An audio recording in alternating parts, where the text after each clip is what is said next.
Dans cette vidéo, je vous montre comment je fais un crossover Full Metal Panic Fumoffu et Miss Kobayashi's Dragon Maid. Salut, c'est Alexandre Rosalis, très heureuse de vous retrouver dans une nouvelle vidéo de dessin où je vous montre toutes les étapes depuis le dessin papier-crayon jusqu'à la colorisation terminale.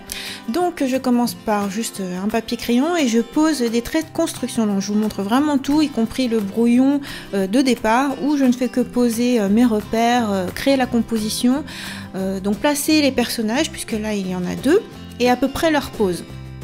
Voilà, donc là je trace au critérium des traits très légers pour ensuite venir faire un brouillon plus détaillé. Donc c'est le moment où je commence à m'accouder pour garder une certaine distance par rapport à ma feuille. À vrai dire, c'est aussi pour éviter que ma tête passe trop par-dessus la caméra.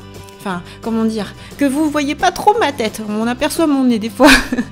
Donc là je suis en train de détailler davantage le visage, la chevelure de Tohru, qui provient donc de Miss Kobayashi's Dragon Maid, un animé de Kyoto Animation qui date de 2017 si je ne m'abuse. On en avait fait une vidéo de chronique sur ma chaîne, Morgane et moi, il me semble, c'était vraiment un de nos gros coups de cœur en simulcast sur Crunchyroll. Le personnage en forme d'ours que vous pouvez entreapercevoir sur la gauche, en fait, c'est Bonta-kun de Full Metal Panic Fumoffu, un animé également réalisé par Kyoto Animation, KyoAni pour les intimes, qui date de 2003. Donc c'est vraiment des animés que j'ai adorés, qui m'ont beaucoup marqué, et vous remarquerez qu'il y a 15 ans d'écart pratiquement entre. Ça permet en fait de prendre un des plus anciens personnages KyoAni et un des plus récents. Et la raison de ça, c'est que je participe à un projet de doujinshi qui sera distribué au Japon. Alors, donc le projet collaboratif se nomme Paris Kyoto.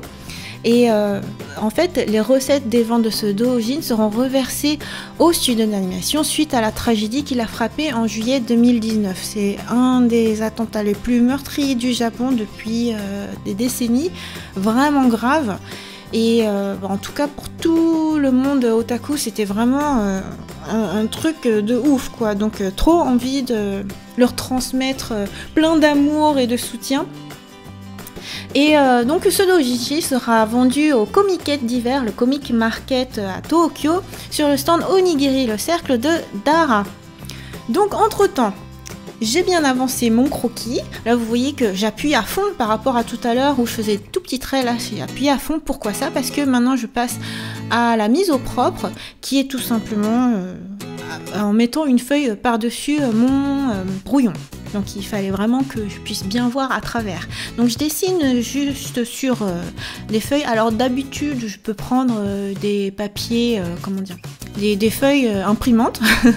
Là j'utilise du Canson XL Layout qui a l'avantage d'être plus fin, tout doux quand on dessine et puis vraiment translucide. Donc par rapport à tout à l'heure quand je faisais le croquis un peu en speed avec des traits un peu grossiers, là cette fois-ci comme c'est le trait définitif, je m'applique davantage à faire des jolis traits qui se connectent bien entre eux. Après je continue en fait de tout faire au critérium et pas à l'encre ou quelque chose. Je trouve que c'est un rendu qui est doux et comme ça, vraiment très facile à reproduire chez vous si vous en avez envie. Et de manière générale, ça rend vraiment l'expérience de dessin agréable, je trouve. Voilà, donc par rapport à tout à l'heure, les traits de Tohru, donc du personnage de la Miss Dragon, sont beaucoup plus doux. Et en fait, j'ai choisi de la dessiner, non pas en suivant trait pour trait le chara design originel, mais de le faire avec mon style. En particulier les yeux, là on le voit bien par rapport au personnage de Hana sur la droite, là par rapport à mon livre Le Voyage de Hana, on reconnaît le regard, donc ça c'est mon style. Sinon le style qui avait été adopté pour l'animé de Kyoto Animation, ça faisait des yeux un petit peu plus petits. Bon bref, du coup, vous voyez le mix, le fait que je m'approprie le personnage. Alors j'aime beaucoup son design de base, donc c'est un dragon qui a la faculté de se transformer en humaine, mais cela dit, elle garde des caractéristiques de dragon, dont ses petites cornes et puis une énorme queue qu'on verra tout à l'heure. une longue chevelure et vous verrez il y a quelque chose de très particulier au niveau de son regard. Je l'ai remarqué en la dessinant vraiment, mais ça se verra surtout au niveau de la couleur.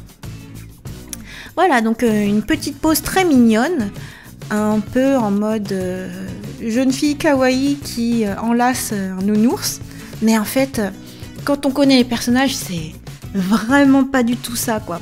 Est-ce que vous connaissez Full Metal Panic Fumoffu? Je pense que pour Miss Kobayashi, je pense que on doit être nombreux à connaître, enfin je pense, j'espère, parce que c'est une très bonne série, autant en manga qu'en animé. Mais voilà, Fumoffu, ça vaut vraiment le détour aussi. En fait, ce que j'aime bien dans ces deux séries, c'est qu'on rigole vraiment beaucoup. Alors donc pour Kobayashi, on peut le voir, alors à l'époque c'était en simulcast, mais maintenant je pense que c'est toujours disponible sur Crunchyroll, mais Fumoffu, j'ai aucune idée de si on peut encore le voir à l'époque, je pense que je l'ai vu en cassette vidéo ou en DVD, je sais plus, en 2003 quoi. Donc entre temps j'ai terminé mon dessin sur papier, je l'ai scanné, je l'ai importé sur mon iPad Pro, et il se trouve que c'est mon nouvel iPad Pro là, c'est l'iPad Pro 2018. Depuis les tout débuts de ma chaîne, en fait, j'utilisais l'iPad Pro premier du nom et j'utilisais toujours les mêmes applications avec quasiment zéro mise à jour. Donc c'était Medibank Paint qui a une version gratuite et qui, à l'époque, en tout cas, était une version gratuite très très complète. Quand je suis passée sur ce nouvel iPad, eh ben, j'ai découvert que la version gratuite de Medibank Paint avait plus certaines fonctionnalités, dont le fait d'avoir des répertoires, des sous-répertoires, pouvoir bouger les calques librement en drag and drop. Donc je me suis dit, ah, ça va pas du tout, c'est un truc trop vital pour moi, quoi, vu le nombre de calques que j'utilise. Bref, j'ai acheté la version payante de Medibank Paint Pro, exprès pour ce nouvel iPad Pro. Voilà toute la petite histoire. Donc là, je suis rendue à créer des aplats de couleurs pour chaque zone de couleurs différente.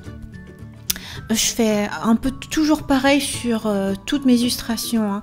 Donc j'ai passé le line art en mode multiplié, de sorte que le trait passe par-dessus tous les calques de couleurs que je fais. Donc je vous fais grâce de tous les détails parce que je trouve que la partie création d'aplats c'est vraiment rébarbatif. Donc j'ai terminé tous mes aplats. Là je termine les aplats des yeux de Bantakon et maintenant je passe à la partie plus intéressante, je trouve, là où franchement c'est le kiff, tu peux t'exprimer à fond, c'est-à-dire l'ombrage et l'éclairage. Donc pour chaque calque de couleur, en l'occurrence là je commence par la peau de Tohru, eh bien je vais appliquer au moins 3 calques.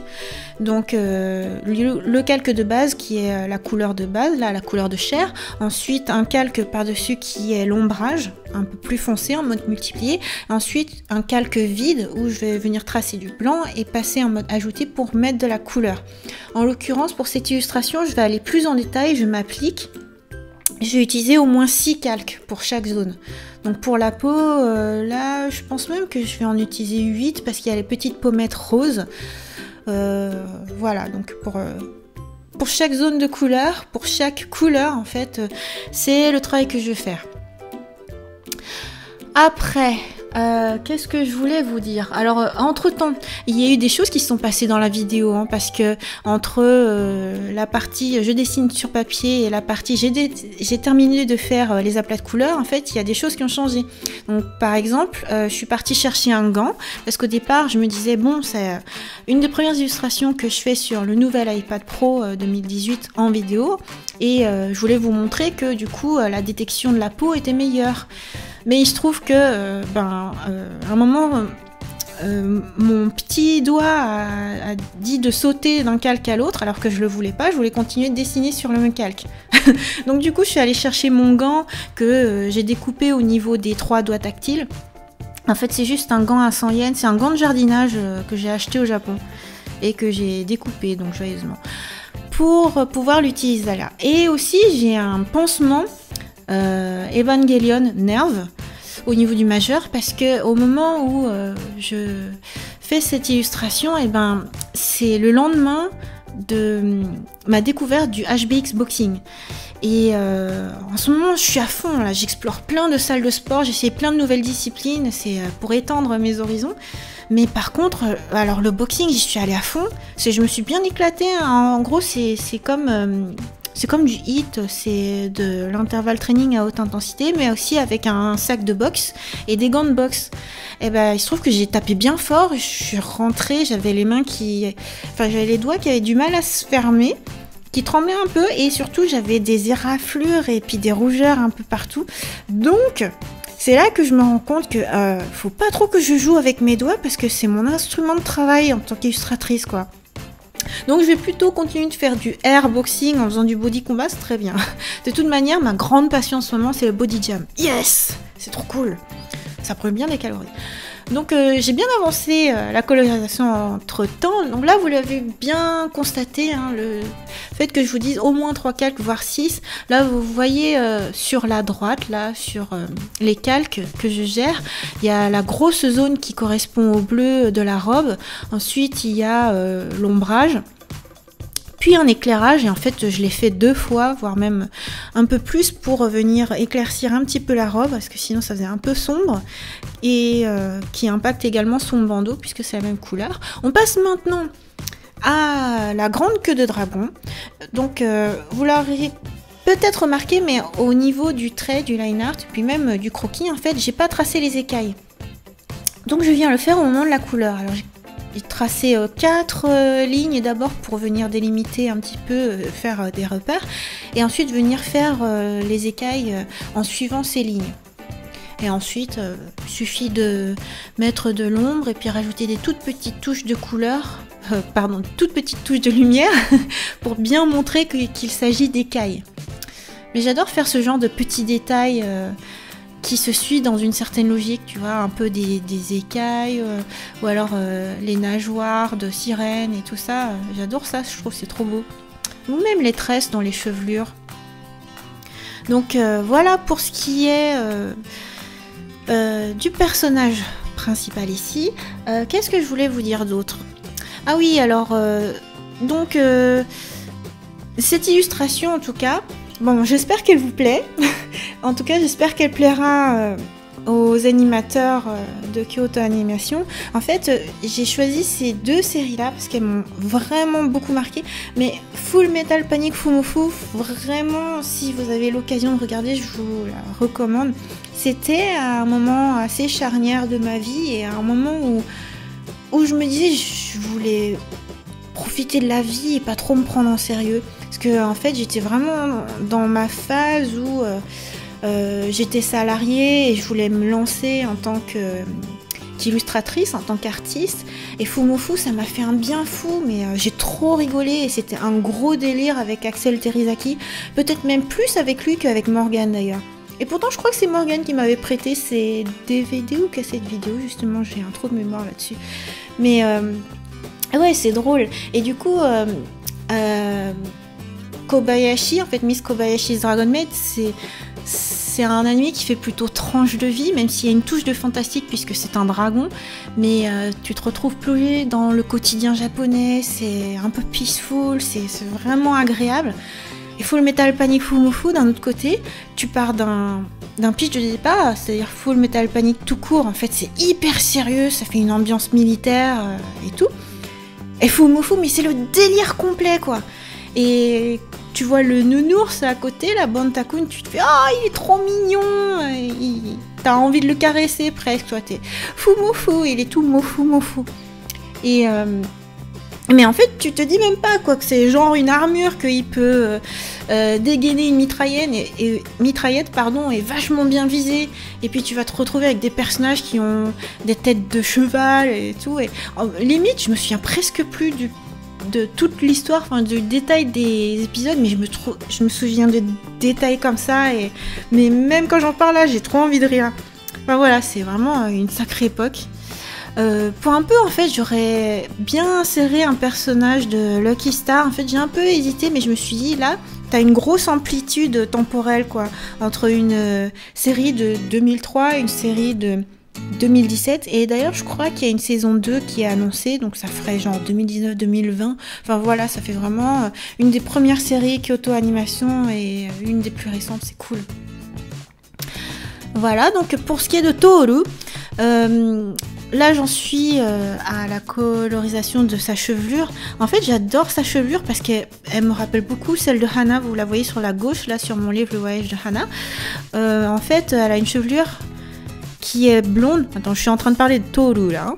Elle a une chevelure qui est blonde et puis qui se termine en rose. Et en fait, pour Hana, eh ben, c'est pareil, sauf que ça commence par du brun, puis au milieu c'est blond et ensuite c'est rose. Bon, même si dans le tome 3, j'ai un peu assombri sa couleur de cheveux pour que ça vienne contraster avec la chevelure de Freddy. Donc, au niveau du regard de Tohru, là, c'est exactement ce que je vous disais. C'est quelque chose dont j'avais pas du tout fait attention dans la série et que j'ai remarqué en dessinant, c'est qu'en fait ses yeux sont une flamme. C'est voilà, c'est un dragon qui crache du feu quoi. Et en fait t'as les yeux qui sont rouges, mais en fait à l'intérieur t'as une flamme jaune. C'est super beau. En plus j'adore dessiner les flammes comme ça. Petite touche de décor en fond avec des feuillages, des bulles, pour reprendre un petit peu les couleurs de la queue de dragon et puis aussi du chapeau de Bonta-kun. Et venir créer un contraste sympa et un peu rêveur. Voilà, pour dire Kyoto Animation, on vous aime, on vous soutient. Maintenant on passe à la colorisation de Bonta-kun. Et d'ailleurs, je vous disais Fumofu tout à l'heure. Lui, une fois que l'armure est enfilée, en fait, la seule chose qu'il est capable de dire, c'est Fumofu. Ça fait un peu comme les Pokémon, vous savez, genre Pikachu, la seule chose qu'il peut dire, c'est Pikachu ou encore Chu ou Pikapi. Bah lui, c'est que Fumofu. Et du coup, tu t'imagines trop que c'est genre, tu caresses un petit lapin tout doux, c'est Mofu Mofu. Mais même lui, en fait, tu te dis, oh, il a l'air trop mignon, tu veux le prendre dans ses bras. Oh, voilà, c'est trop drôle. En vrai, au niveau des proportions, il est beaucoup plus grand. Mais là, pour l'illustration, je me suis dit ce serait plus sympa de le faire un tout petit peu plus petit que Tohru. Parce qu'en réalité, normalement, c'est la taille d'un homme adulte, voire même un peu plus grand. Donc normalement, il aurait dû être gigantesque et Tohru un peu plus petite. Mais bon, voilà. Je trouvais qu'avec ces proportions-là, ça rendait l'aspect général plus mignon. Après, je pense qu'on me pardonnera cette entorse aux proportions. Voilà, c'est drôle. Après, c'est aussi la liberté du fan art, quoi, de faire des choses un peu improbables. Voilà, donc j'espère en tout cas que cette illustration vous plaît et que vous avez aussi envie de toucher un petit peu la fourrure de Bonta-kun. En tout cas, moi, j'espère que le tout est assez adorable et puis que ça plaira au global. J'enregistre, je vous montre ça en vertical et voilà, cette vidéo est terminée. J'espère que ça vous a plu. Bye bye!